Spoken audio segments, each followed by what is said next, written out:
the time of insertion. Now we will take the follow up. Why we are going to the follow up?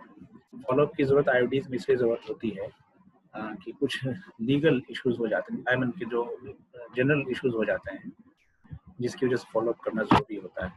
Sometimes उनको बहुत, चूंकि body में कोई metallic part है और वो भी फॉरेन की तरह ऐसे बॉडी बिहेव करती है, मेंटली वो इसके लिए तैयार नहीं होता है. कभी उनको लगता है कि उसकी वजह से कोई दिक्कत हो, या some couples are discussing about कि they may be interfere with their pleasure, and some psychological condition भी हो जाती है कि बॉडी में कुछ चीज़ें पड़ी हुई थी. इसको बार बार we have to motivate them कि ये आपके लिए कोई खतरनाक चीज़ नहीं है और ये सेफेस्ट वे है इसके लिए.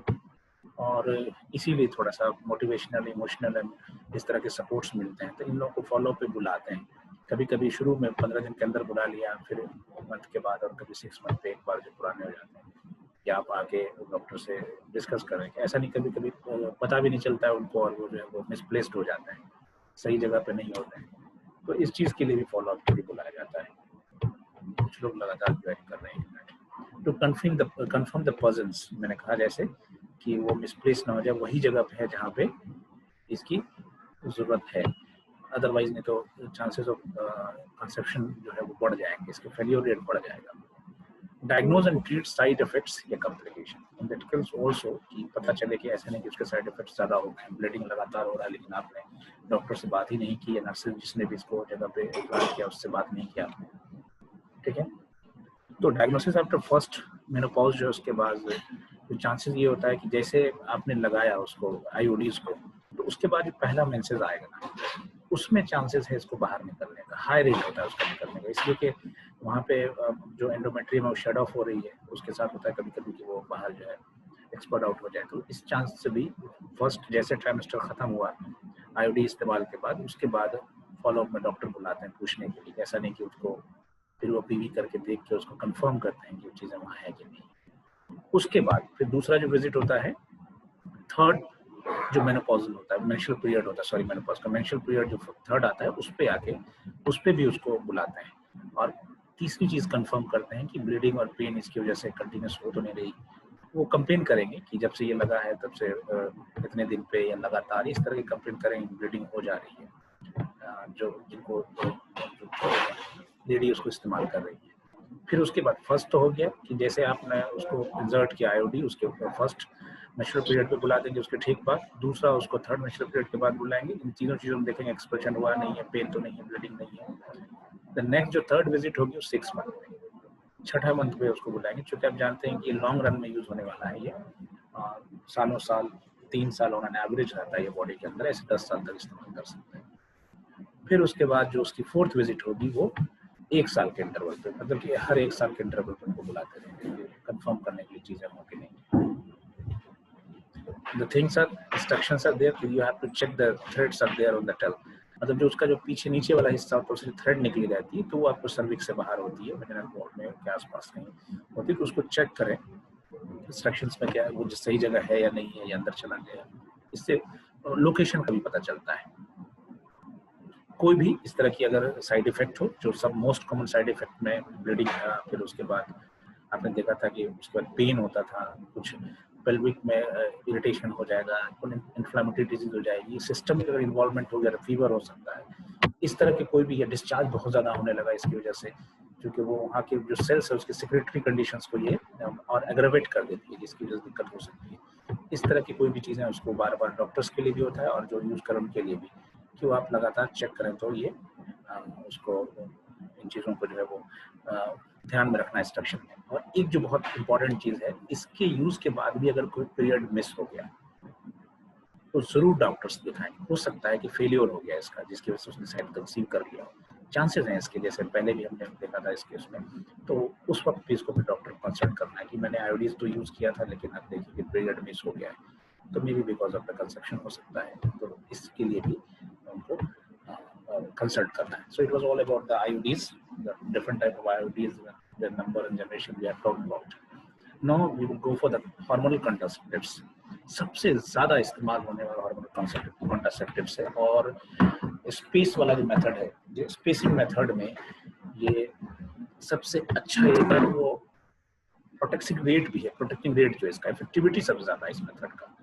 अगर प्योरली इस्तेमाल होता है तो अकेले में देखिएगा तो सबसे अच्छा इसका रेट है सिंगल में, लेकिन अगर कॉम्बिनेशन में होता है ये, ठीक है, तो इसका और ज़्यादा अच्छा इफेक्ट है, ठीक है। तो कॉम्बिनेशन का मतलब कि अगर आपने हार्मोनल मेथड्स में कोई पिल भी ले रही हैं और लोकली आप उसमें स्पेसिंग मेथड का जो और भी दूसरा है जैसे फिजिकली कॉन्डोम्स वगैरह इस्तेमाल कर ले तो कम बहुत अच्छा इसका इफेक्ट आता है। एक आता है कंबाइंड पिल्स, एस्ट्रोजन प्रोजेस्टेरोन के पिल्स बने रहते हैं मिलके, उसका 100% इफेक्टिविटी रेट है, ठीक है। तो ये इसमें इसके बारे में हार्मोनल के बारे में इसलिए, लेकिन दूसरी चीज़ जो है इसके साथ साइड इफेक्ट्स बहुत खतरनाक होते हैं कुछ लोगों को, इसलिए बहुत ज़्यादा इस पे रिलाई आई मीन की ज़्यादा यूज़ करना, इससे आगे कार्डियोवास्कुलर डिजीजेज या फिर दूसरी डिजीज जो है मेंटल वो सब बढ़ जाती हैं, जिसकी वजह से बहुत ज़्यादा इसके इस्तेमाल को वो नहीं किया जाता है, लेकिन ये है कि इसकी इफेक्टिव रेट बहुत ज़्यादा है। स्पेसिंग आप बताइए बेस्ट फॉर स्पेसिंग मेथड इसलिए कि मोर देन 65 मिलियन लोग इसको इस्तेमाल कर रहे हैं पूरी दुनिया में। ऑन एन एवरेज 2011 का डाटा है, उसका एक एवरेज के हिसाब से 11 नहीं 18 का डाटा बता रहा है, तो 65 मिलियन लोग इस्तेमाल करते हैं। इसमें अकेले इंडिया में 9.52 मिलियन, 1 मिलियन आप जानते हैं कि 10 लाख के बराबर होता है, कितना ज़्यादा लोग इसको रिलायबल है। ये दो तरह के हार्मोन्स इसमें गोनाडल स्टेरॉइड इस्तेमाल होते हैं जिसको एस्ट्रोजन प्रोजेस्टेरोन सब लोग जानते होंगे।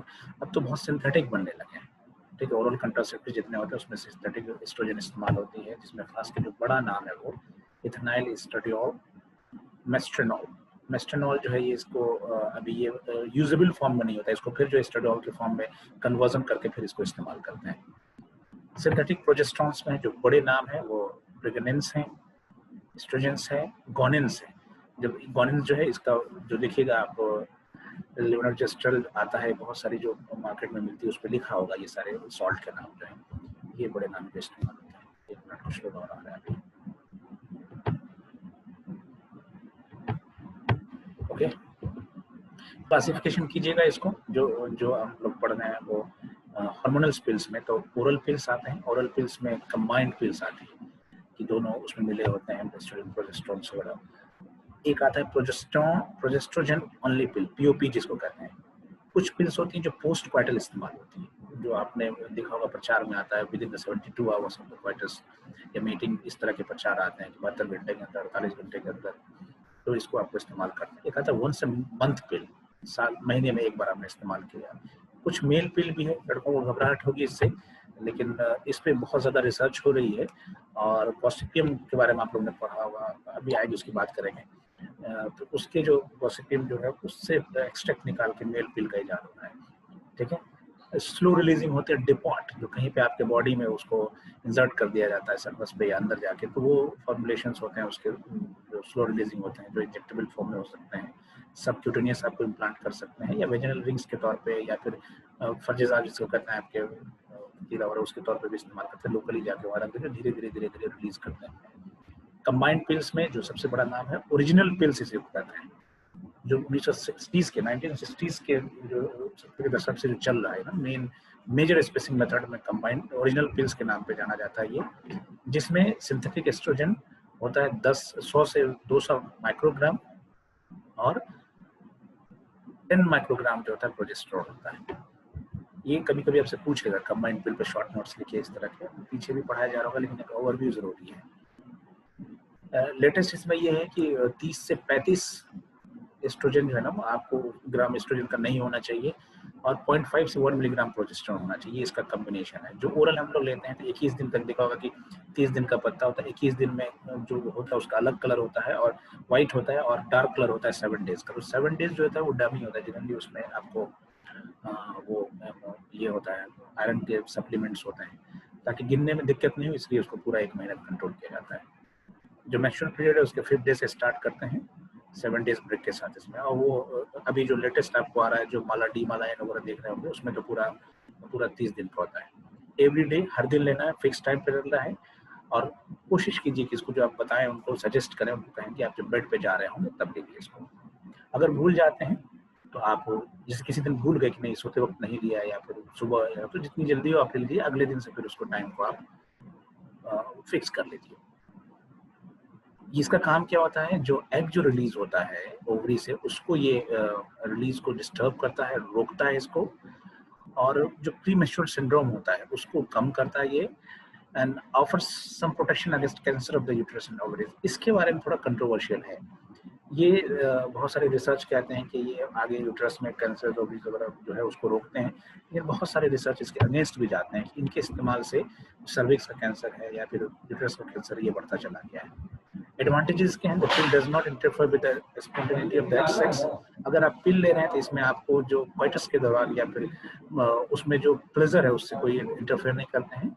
But it is not suitable for the patient having the hypertension, those who are having the diabetes, those who are over 35, those who are smoker and those who are obese। इन चीज़ों में आपको suitable नहीं है, क्योंकि इनके साथ ये hypertension में देखा गया है कि कार्डियोवास्कुलर डिजीज ये काउज करता है, डायबिटीज़ में भी ये दिक्कत करती है 35 ओवर के बाद। फिर उसके बाद चूँकि चांसेस ऑफ कंसेप्शन धीरे धीरे उतना ज़्यादा वेबल नहीं होता है। 35 के बाद अगर आप कंसीव कर रही हैं, लड़कियाँ कर रही हैं, तो उसके बाद बहुत सारे कॉम्प्लिकेशन बढ़ते चले जाते हैं। इस तरह ओवरवेट के साथ भी स्मोकर्स, डायबिटीज और हाइपरटेंशन के साथ भी हो जाता है।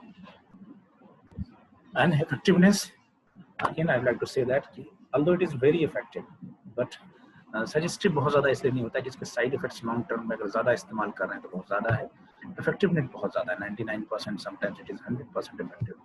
बहुत अच्छा इसका मतलब कि जो रेट है वो इफेक्टिवनेस का बहुत ज़्यादा है। डिफरेंट टाइप्स के आपको लो डोज इस्तेमाल होते हैं, जैसे माला एन एंड माला डी देखा होगा आपको, ये जो ओरल पिल्स इस्तेमाल होती है, ये तो आप देखिएगा कि गवर्नमेंट के जो हॉस्पिटल्स होते हैं वहाँ भी ये सप्लाई होते हैं, फ्री में दिया जाता है। जो भी मैरिज काउंसलिंग के लिए, सॉरी, जो भी कपल्स किसी भी काउंसलिंग के लिए, किसी भी स्टडीज के लिए, जिस चीज़ के लिए भी वहाँ विजिट करते हैं उनके लिए बैरियर मेथड में और ये हार्मोनल मेथड उनको ऑफर होता है और वो ले सकते हैं, फ्री में भी आता है। इसमें जनरली जब देखिएगा कॉम्बिनेशन में लेवोनोर्जेस्ट्रल होता है 0.15 मिलीग्राम, एथिनिल एस्ट्राडियोल होता है 0.035 मिलीग्राम।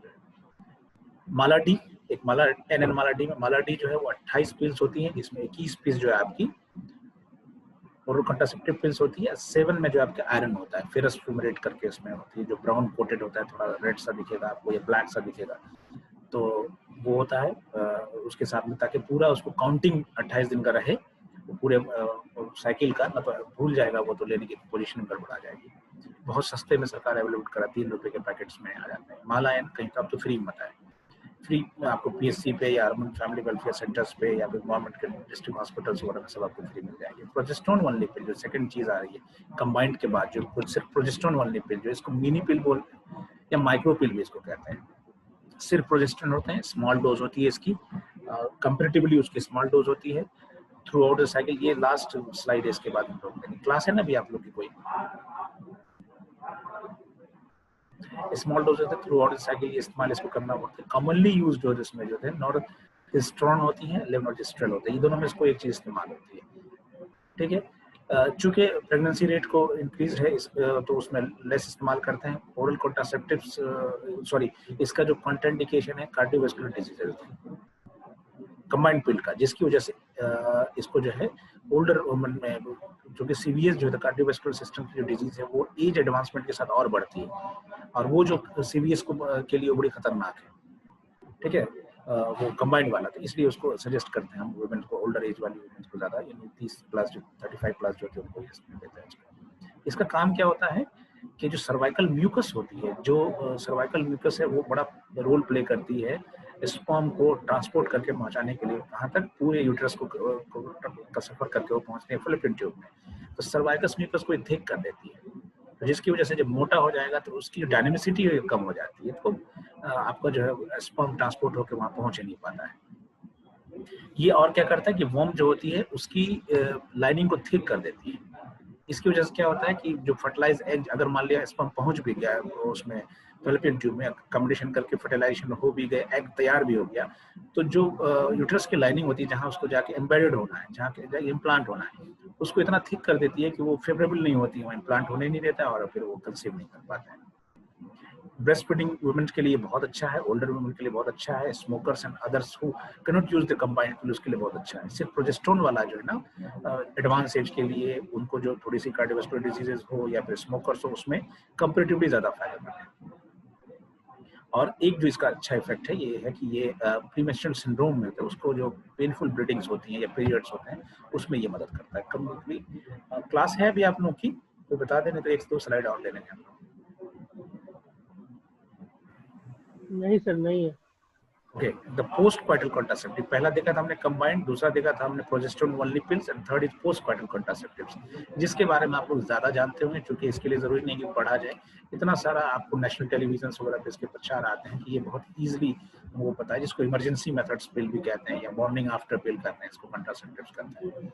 ये जनरली जो आप जो अनप्रोटेक्टेड इंटरकोर्स होने के बाद जो अनप्रोटेक्टेड मीटिंग है, आपने कंडोम्स यूज नहीं किया, पहले से कुछ यूज नहीं कर रहा है, आईओडीज नहीं है, इस कंडीशन में आपको 72 आवर्स के अंदर इसको आपको इस्तेमाल करना है। दो तरीके से होता है, या तो आप सीधे हार्मोनल पिल्स ले लिया आपने, दूसरे क्या होता है कि आयोडीज जिसमें ये हार्मोन लोडेड होते हैं, उस आयोडीज को भी अगर आपने कहीं इंजर्ट करवा लिया 72 घंटे के अंदर, तो वहाँ जाके बैरियर मेथड के साथ साथ ये वहाँ पे थोड़े से केमिकल चेंजेस लाके, जो डिफरेंट मेथड्स हमने बताया किस तरह से वहाँ पे आयन रिलीज होता है, किस तरह से इसमें साइडल इफेक्ट्स होते हैं, इसके अंदर से जो हार्मोन्स निकलता है, या फिर जो आयन्स रिलीज होते हैं वो मेटल होता है चूंकि आपको कॉपर जो है, तो इस दोनों हिसाब से ये काम करता है वहाँ पे। तो इसमें सिर्फ ध्यान रखिएगा, हम लोग ने अभी तक सिर्फ देखा है प्रचार में कि वो गोली लेने की बात करते हैं कि आप 72 घंटे के अंदर ये पिल खा लें, तो जिसमें लेवोनोरेस्टिड्रोल होता है 0.75 मिलीग्राम, या फिर आपको जैसे भी हो, कभी कभी 1.5 ग्राम भी होता है, इसी में बढ़ा होता है उसमें साइज। और जनरली आपको एक गोली अगर मिलेगी तो 0.75 मिलेगी, अगर दो मिलेगी तो 1.5 करके ऐसे मिलेगा आपको। एक गोली मिलेगी तो आपको 1.5 की मिलेगी, दो मिलेगी तो 0.75 की मिलेगा, तो अलग अलग कंपनी उस हिसाब से देती है, ठीक है। 24 आवर्स के अंदर अब पहला कहा जाता है 0.75 मिनिमम 0.75 मिलीग्राम की एक 24 आवर के अंदर ले लिया, सेक्स करने के अनप्रोटेक्टेड क्वार्टर्स के 24 आवर्स के अंदर ले लिया, और सेकंड वाला 12 उसके 12 घंटे के बाद आपको देना है, ठीक है। तो इसमें ज्यादातर फेल्योर रेट बहुत कम होता है, लेकिन ये जो नई चीज आ गई आयोडीज इंसर्टेड विद, वो आयोडीज जो हार्मोन लोडेड होता है, मल्टी लोडेड जो हमने बताया था, अगर वो भी आप लोकली इस्तेमाल कर लेते हैं तो उसका भी जो प्रोटेक्शन रेट है बहुत अच्छा है। मेफीवेरिस्टोन करके आपने देखा होगा, 10 मिलीग्राम जो है वो भी एक दवा है जो आप 72 आवर्स के बीच में आपको लेना है, बहुत कम, 1% से भी कम इसका फेल्योर रेट होता है। इफेक्टिविटी बहुत अच्छा है, लेकिन इसके साइड इफेक्ट्स इतना ज्यादा है, शायद कंपनियां उतना नहीं दिखती हैं, लेकिन कार्डियोवास्कुलर डिजीज वालों के लिए तो बहुत ज्यादा दिक्कत है। वंस मंथ पिल आता है जिसको आपको कोलेस्ट्रॉल होता है, लॉन्ग एक्टिंग एस्ट्रोजेंस होते हैं जो धीरे धीरे सस्टेन रिलीज होते हैं और देर तक काम करते हैं, वो इसके अंदर होता है, मंथ में महीने वाली जो एक पिल लेते हैं उसके, ठीक है। इसमें कभी कभी शॉर्ट एक्टिंग प्रोजेस्टेरोन के साथ भी दे सकते हैं। इसमें प्रेगनेंसी रेट बहुत हाई हो जाता है, ठीक है, तो इसलिए कम इसका इफेक्टिव जो इसका इफेक्ट है उसकी कंपेरेटिव थोड़ा सा कम है। ये ब्लीडिंग इसमें रेगुलर कर देता है, ये इस वजह से भी थोड़ा सा ये फेवरेबल नहीं है।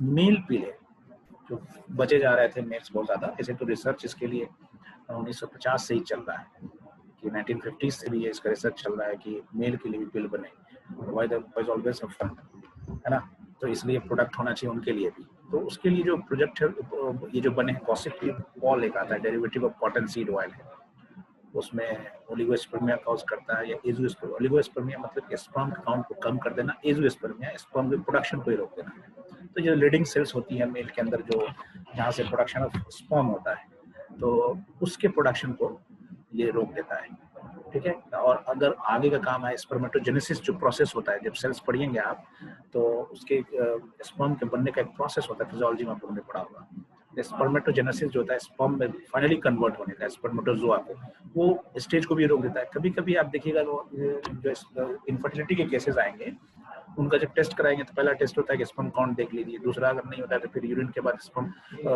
यूरिन के ठीक बाद देख लेते हैं, आगे में जाकर हार्मोन चेक करवाते हैं, हार्मोन भी सही होता है तो फिर क्या कहते हैं कि उसकी जो टेस्टिकल्स होते हैं वहां से उसको, वहाँ की सेल्स को का वो कल्चर लेके उसको जब टेस्ट करते हैं तो देखते हैं कि स्पर्म तो बढ़ रहे हैं लेकिन वो मैच्योर नहीं हो पाते हैं, जिसमें एज़ोस्पर्मिया के केस इस तरह से भी होते हैं कि स्पर्म्स के सेल्स हैं लेकिन वो फाइनल डेवलप जो मैच्योर सेल में नहीं हो पाते हैं, तो वो भी काम करता है ये कि interfering with sperm storage and the maturation, storage भी नहीं हुआ, मैच्योरेशन को भी रोक दिया, स्पर्म के ट्रांसपोर्ट में भी इंटरफेयर करता है, जो वास्ट डिफरेंस में ट्रांसपोर्ट होकर आता है टेस्टिस से बना, फिर ट्रांसपोर्ट होकर इतरा तक पहुंचता है, फिर जाके इजैकुलेटर के बाहर जाता है। इस पूरे जितना भी ट्रैक है, इस ट्रैक में ये उसके ट्रांसपोर्ट को रोक देता है, affecting the constituents of the seminal fluid जो है। तो आप जानते हैं कि जो हम लोग का सीमेन निकलता है उसमें सिर्फ और सिर्फ स्पर्म नहीं होता है, उसमें जो और भी सिक्रेशंस होते हैं, वॉल के सिक्रेशन होते हैं और बीच से जो है वो सारे के को थिकनिंग, अगर थिकनिंग ला दी उसमें तो अपने आप उसका बॉडी के अंदर जितनी भी फ्लूइड है, अखलात है, उसमें एक परफेक्ट डायनेमिसिटी मेंटेन होने के बाद ही वो विएबल है, खून में थिकनेस आ गई तो अलग गड़बड़ है। आप देखते हैं कि प्रोटीन फैक्टर अगर डिस्टर्ब हो गया या पतला हो गया तो अगेन आपको जो आप इसमें देखते हैं डेंगू में देखते हैं कि ब्लड जो पूरे आपको शॉक सिंड्रोम जो डेंगू का आता है तो पूरे बॉडी के हर हिस्से से पिटिकिया पहले होता है, फिर धीरे धीरे ब्लड निकलने लगता है। इसलिए हर एक फ्लूइड जो है ना उसकी ऑप्टिमम थिकनेस मेंटेन होना बहुत जरूरी है। मोटा हो गया तो दिक्कत, पतला हो गया तो दिक्कत। तो यहाँ भी होता है कि थिकनेस बढ़ा दिया म्यूकस उस एरिया के जो सपोर्टिंग सेरेब्रल फ्लूइड्स के जो कंस्टिट्यूएंट्स है उसका या खुद स्पर्म के दूसरे कंस्टिट्यूएंट्स का, तो स्पर्म सही जगह पहुंच भी नहीं पाएगा। तो ये पूरे तरह से चाहे वो स्पर्मेटोजेनेसिस को रोक दे, चाहे मैच्योरेशन को रोक दे, चाहे स्टोरेज को डिस्टर्ब करे या ट्रांसपोर्ट को डिस्टर्ब करे या कंस्टिट्यूएंट्स को डिस्टर्ब करे, इन सारों चीज में वो दो चीज का करता है, ओलिगोस्पर्मिया, एंजियोस्पर्मिया हो जाएगा। ठीक है, इसमें इफेक्टिविटी इसकी सिर्फ 10% है, इसलिए बहुत ज्यादा यूज नहीं है या इसलिए कमर्शियल यूज में बहुत कम दिखेगा। ठीक है, लेकिन फिर भी इसका 6 मिलियन पीपल इसको इस्तेमाल करते हैं और ये टॉक्सिक कहने का मामला है कि बहुत ज्यादा इसकी टॉक्सिसिटी रिपोर्टेड नहीं है। मोड ऑफ एक्शन तो कैसे ये काम करता है, ठीक है, ओवम के रिलीज को काम कर देगा। कहाँ से? सीधे आप गोनाडोट्रोपिन जो सेक्रेशन ऑफ गोनाडोट्रोपिन होगा वो पिट्यूटरी का जो ब्लॉकेज कर देगा, उसकी गोनाडोट्रोपिन रिलीज होगा, तब ओवम से जो आपको रिलीजिंग फैक्टर्स वहां से निकलता है तब जाके ओवम रिलीज होता है, तो वहीं से डायरेक्ट पिट्यूटरी से कंट्रोल करके इसको रोक सकता है। हार्मोन्स का यही काम होता है कि दो तरह से, लोकल और सेंट्रल तरह से भी काम करता है। सर्वाइकल म्यूकस थिकनिंग मोटा कर देता है कि स्पर्म के पेनिट्रेशन को रोक देगा, खासकर प्रोजेस्टेरोन ओनली पिल्स का यही काम होता है। ट्यूबल मोटिलिटी, आप जानते हैं जो फ्लोपियन ट्यूब होती है उसके फ्लोपियन ट्यूब में सीलिया होते हैं और सीलिया का मूवमेंट अभी ऐसे मूवमेंट होता है अंडुलेशन वाला कि इधर से उधर हिलेगा तो इधर की चीज उधर ट्रांसपोर्ट होगी, तो वहां पे तो म्यूकस थिकनिंग कर दिया, दूसरे सीलिया के मूवमेंट को डिस्टर्ब करता है जिसकी वजह से कैरी आउट नहीं होता, ओवम स्पर्म एक दूसरे मिल ही नहीं पाते हैं। Delay the transport of sperm and ovum to entire cavity, uterine cavity में ये पहले भी बात हो चुकी है। इन चारों तरीके से कभी कभी आपसे सवाल पूछ लिया जाए कि जो आपको प्रोजेस्टेरोन पिल्स होते हैं या फिर हार्मोनल पिल्स होते हैं वो किस तरह से एक्शन करते हैं, तो यही पूरा का पूरा उसका चारों तरीका है जिस तरह से वो काम करता है। The next thing is effectiveness. जितने भी आपको हार्मोनल पिल्स हैं अगर रेगुलरली आपको ले रहे हैं या कंबाइंड वे में ले रहे हैं या प्रोजेस्टेरोन 100% लगभग इसकी इफेक्टिविटी है, सिवाय मेल वाला छोड़ के, गॉसिपियम वाला जो आपको बता वो छोड़ के। हाँ, अगर इसकी जो इफेक्टिविटी है, अगर पहले से कोई दवा ले रहे हैं, खास के रिफेम्बिसिन, ये दवा इस्तेमाल होती है आपको या तो देखिएगा टीबी के पेशेंट्स ले रहे होंगे, ठीक है। एम्पिसिलिन एक मशहूर एंटीबायोटिक्स है, ये फेनोबार्बिटल्स है, ये भी मशहूर दवाओं में से। इस तीनों दवाएं अगर कोई ले रहा है तो वो इसके इफेक्टिविटी को घटा सकता है। इसलिए ध्यान में रहिए कि आपका ये इफेक्टिविटी 100% नहीं है, लेकिन you have to differentiate diagnose that whether the patient is taking all this drugs और नॉट, इसको देखना है। रिस्क एंड बेनिफिट्स थोड़ा सा मेंटेन रहता है इसी वजह से कि जब कोई दवा या ट्रीटमेंट ऑलरेडी चल रहा है। इवन कार्डियोवास्कुलर पेशेंट्स में भी थोड़ा सा इसका इफेक्टिवनेस डिस्टर्ब हो जाता है, ठीक है। 1960 में जो शुरू में पहले क्या था कि जो ये बन रहा था तो सबसे पहले लोग इस पे ध्यान देते थे कि इसका इफेक्ट कितना है, कोई भी प्रोसीजर या जो भी आपको हार्मोनल पिल्स हो या जितने भी मेथड्स हो उसमें यही देखा जाता था कि कितना ये आपको प्रेगनेंसी को रोक सकता है। लेकिन बाद में जैसे जैसे ये डेवलप हुआ फिर देखने लगा कि प्रेगनेंसी तो रुक जा रही है, इसके एडवर्स इफेक्ट तो नहीं है। फिर देखा गया कि कार्डियोवास्कुलर सिस्टम पे या फिर दूसरे अदर सिस्टम से, लीवर पे, किडनी पे इसका क्या इफेक्ट है। धीरे धीरे फिर इन चीजों को देखा गया, तब जाके एस्ट्रोजन कंपोनेंट उसको कम किया गया कि ये ज्यादा साइड इफेक्ट डाल रहा है कार्डियोवास्कुलर सिस्टम पे।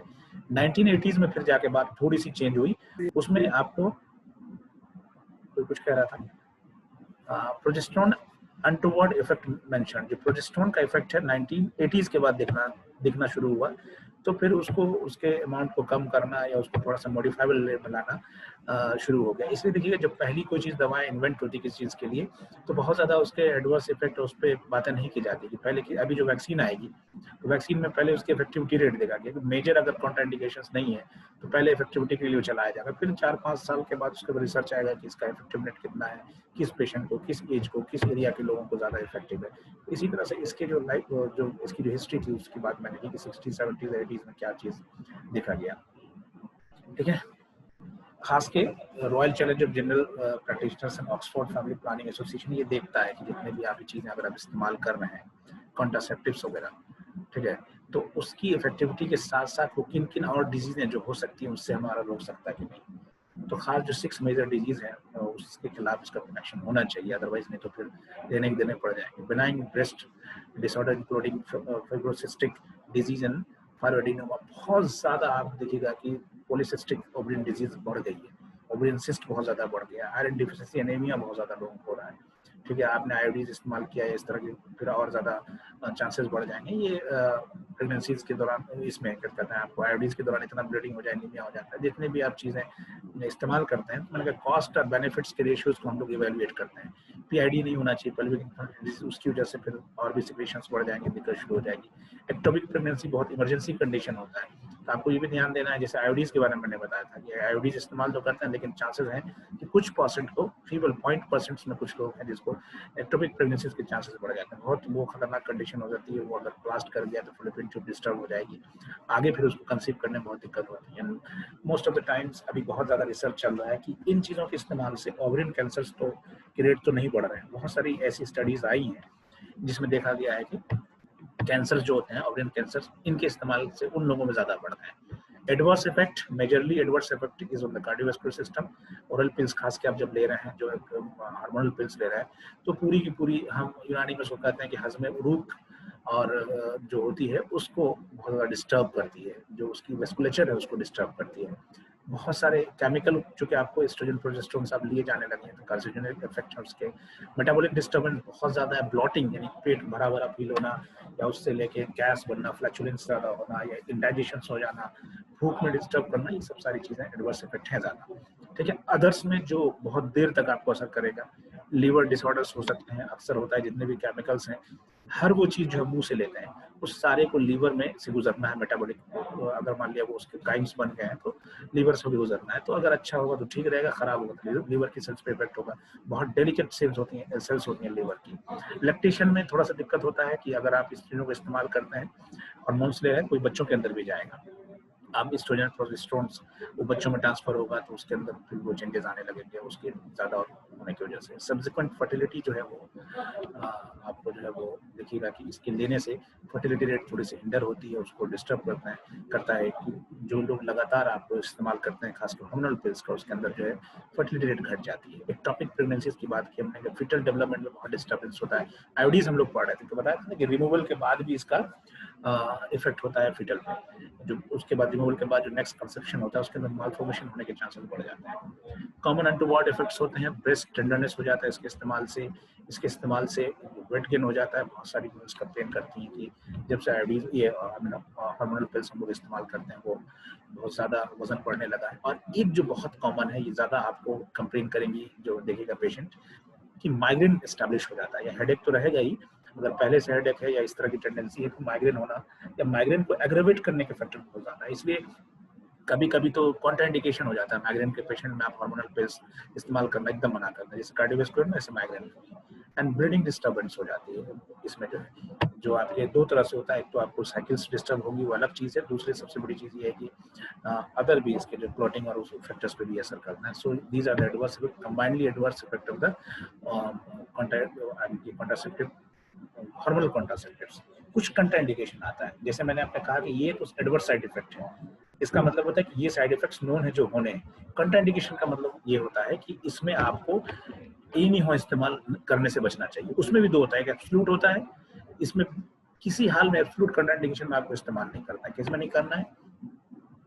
अगर आपको कैंसर है ब्रेस्ट एंड जेनिटल्स का, तो किसी भी हाल में आपको हार्मोनल पिल्स इस्तेमाल नहीं करना है। अगर लीवर डिजीज है, कोई भी क्रोनिक लीवर डिजीज है, या थ्रोम्बो एम्बोलिज्म है, या फिर कार्डियक अब्नॉर्मलिटीज है, कंजेनिटल हाइपरलिपिडीमिया है, या फिर अनडायग्नोज एबनॉर्मल यूटेराइन ब्लीडिंग, इन कंडीशन में आपको एकदम एब्सोल्युटली आपको इस्तेमाल नहीं करना हार्मोनल पिल्स का। एकदम बिल्कुल याद कर लीजिए कि कभी आपसे क्वेश्चन हो या इस तरह के सवाल पूछे जाएंगे, what are the contraindication and what are the absolute contraindication of hormonal pills, you have to write all this things, 5 and 6 things are written over there, and other contraindications are जो थोड़े से मेडिकल सुपरविजन के साथ लिए जा सकते हैं। मतलब अगर आपको नीड है कि नहीं एनी हो रोकना है अगले कंसेप्शन से, और थोड़ी बहुत आपके अंदर बीमारियां भी, इस तरह कंडीशन जो भी डिस्कस करूंगा, तो मेडिकल सुपरविजन के अंदर आप ले सकते हैं। अगर 40 साल से ज़्यादा है तो ले सकते हैं। स्मोकिंग है ना ओवर 35 ईयर्स है तो वो भी ले सकते हैं। लेकिन इन लोगों को रखना है रडार पे कि अगर इस तरह की कॉम्प्लिकेशन स्टार्ट हो तो जल्दी से डॉक्टर से सलाह लेना है। माइल्ड हाइपरटेंशन है वो ले लेता है। क्रोनिक रीनल फेल्योर या रीनल डिजीज है उसमें भी ले सकते हैं। एपिलेप्सी या माइग्रेन में भी ले सकते हैं, लेकिन एब्सोल्यूट कंट्राइंडिकेशन नहीं है। नर्सिंग मदर होता है फर्स्ट 6 मंथ में, उसको भी कहा जाता है कि आप ले सकते हैं। डायबिटीज मेलाइटस के जो केसेस हैं वो ले सकते हैं। गॉल ब्लैडर डिजीज वाला वो ले सकते हैं, लेकिन अंडर सुपरविजन होता है। इनफ्रीक्वेंट ब्लीडिंग अगर किसी के अंदर कोई कंप्लेन दे रहा है कि लगातार जो इनफ्रीक्वेंट ब्लीडिंग कभी कभी शुरू हो जाएगा, कितने दिन तक चल पड़ेगा, तो वो भी ले सकते हैं। एमेनोरियाज वाले ले सकते हैं। ड्यूरेशन ऑफ यूज, पहली बार जो सबसे पहले इस्तेमाल होता है, जो नए कपल होते हैं उनका पहला काम ये होता है कि यंगर वुमन किसी तरह से स्पेसिंग कर लें, मतलब कि बच्चों के बीच की दूरी, 1 से 2 बच्चों के बीच की दूरी इस्तेमाल के लिए। 35 ईयर के एबव हो जाते हैं तो कभी कभी वो स्पेसिंग को छोड़ के उनका मामला होता है कि अगर हम एब्सोल्यूट किसी तरह के टर्मिनल मेथड्स नहीं है तो लगातार इस्तेमाल वो लोग करते हैं कि आप बच्चे नहीं चाहिए, लेकिन उनका इस्तेमाल वो करते रहते हैं। 40 के बाद तो आप समझ लीजिए कि जो कि कार्डियोवास्कुलर कॉम्प्लिकेशंस बढ़ जाते हैं, तो आपको हार्मोनल से हट के कोई दूसरी चीज देखनी चाहिए लॉन्ग टर्म में। इसलिए कहते हैं कि 35-40 के बाद अगर आप प्लान कर रहे हैं बच्चे नहीं चाहिए 4-5 साल तक, फिर कभी रिवर्सल का मूड अगर हो तो बेहतर है कि आयोडीज आप इनको इस्तेमाल करवाइए, सालों तक चलता है। ठीक है, जब भी हार्मोनल पिल्स इस्तेमाल कर रहे हों तो ये जरूरी है कि एनुअल मेडिकल एग्जामिनेशंस होने चाहिए।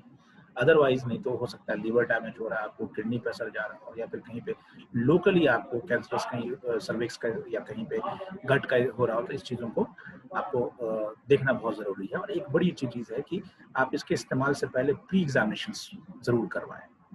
ठीक है, अगर मान लिया, कैसे आपको पता चलेगा, बहुत लोगों को नहीं पता कि उनके अंदर कोई और बीमारी पाई जा रही है, तो उसको ज़हनी में नहीं रहता है। तो प्री एग्जामिनेशन जब आप करवा लेंगे तो आपको आइडेंटिफाई हो जाएगा कि कहीं ऐसा तो नहीं कंट्राइंडिकेशन का मामला बन रहा है कि आपको कैंसर है और आप ये लिए जा रही हैं, पता ही नहीं है।